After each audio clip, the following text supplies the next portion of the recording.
One evening, a wolf emerged from a pine wood near which they were usually stationed, but the wolf had scarcely advanced 10 yards ere he was dead. Proud of this exploit, Vampa took the dead animal on his shoulders and carried him to the farm. These exploits had gained Luigi considerable reputation. The man of superior abilities always finds admirers go where he will. He was spoken of as the most adroit, the strongest, and the most courageous contadino for 10 leagues around. And although Teresa was universally allowed to be the most beautiful girl of the Sabines, no one had ever spoken to her of love, because it was known that she was beloved by Vampa. And yet the two young people had never declared their affection. They had grown together like two trees whose roots were mingled, whose branches intertwined, and whose intermingled perfume rises to the heavens. Only their wish to see each other had become a necessity, and they would have preferred death to a day's separation. Teresa was 16 and Vampa 17. About this time, a band of brigands that had established itself in the Lapini Mountains began to be much spoken of. The brigands have never been really extirpated from the neighborhood of Rome. Sometimes a chief is wanted, but when a chief presents himself, he rarely has to wait long for a band of followers. The celebrated Cucumetto, pursued in the Abruzzo, driven out of the kingdom of Naples, where he had carried on a regular war, had crossed the Garigliano, like Manfred, and had taken refuge on the banks of the Amazzine between Sonnino and Ioperno. He strove to collect a band of followers, and followed the footsteps of De Cesaris and Gasparone, whom he hoped to surpass. Many young men of Palestrina, Frascati, and Pampinara had disappeared. Their disappearance at first caused much disquietude, but it was soon known that they had joined Cucumetto. After some time, Cucumetto became the object of universal attention. The most extraordinary traits of ferocious daring and brutality were related of him. Okay, folks. Today's episode is more for me than it is for you all. That last paragraph about Cucumetto made me go cross-eyed while I read it. Did not absorb anything. So let's break that down and understand what it's saying. The celebrated Cucumetto, pursued in Abruzzo, driven out of the kingdom of Naples, where he carried on a regular war. Cucumetto is a man, okay? He took refuge on the banks of Amazzine,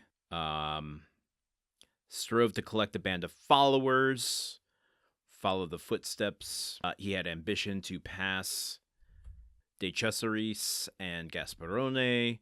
Don't know who these men are. I will do some research on that in just 1 second. It looks like men of surrounding towns were disappearing because they were joining Cucumetto's band of brigands. And in short order, Cucumetto became the object of universal attention. The most extraordinary traits of ferocious daring and brutality were related of him. Okay, so this is a mean and brutal man that is building a band of brigands while being abroad after having been driven out of the kingdom of Naples. I'm going to go in reverse order now that I know who Cucumetto is.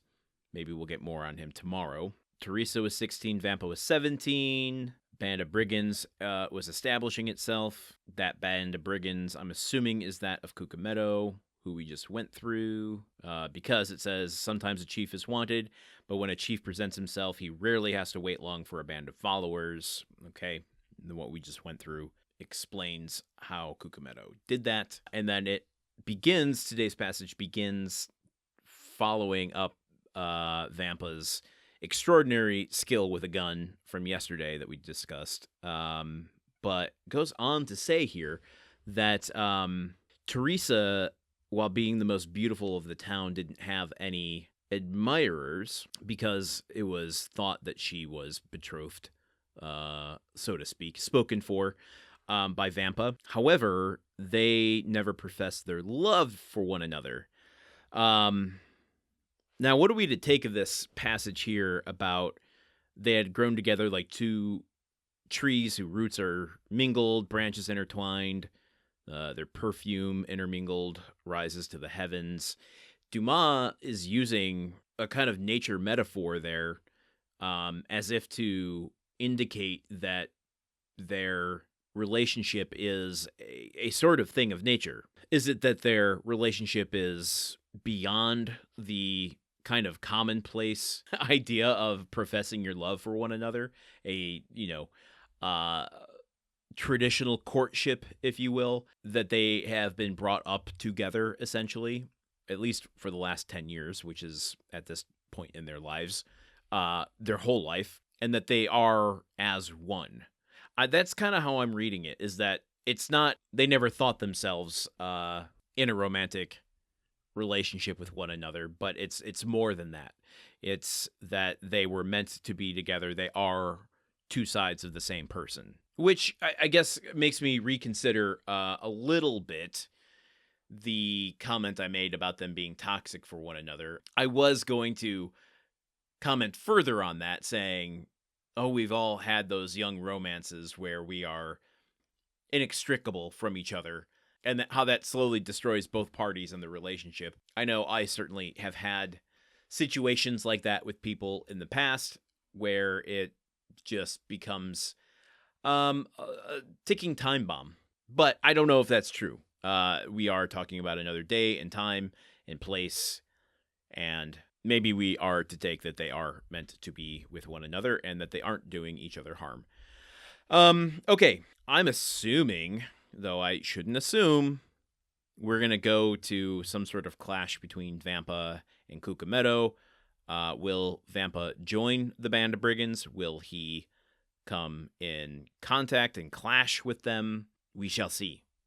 So join me here tomorrow as we continue a little bit more. Yes, that's right. We're continuing even further with Vampa's story. We aren't even halfway through this chapter yet, folks. I told you this is the longest one we've done so far. So join me here tomorrow as we do a little bit more of Luigi Vampa and Cucametto and Teresa. Okay, goodbye.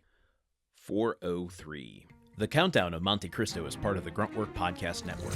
This show is produced, edited, and hosted by Landon Solano. The original text of The Count of Monte Cristo by Alexander Dumas. Theme song by Magic Solo. If you want to support the show and others like it, visit patreon.com/gruntworkpod. Thank you for listening. See you tomorrow.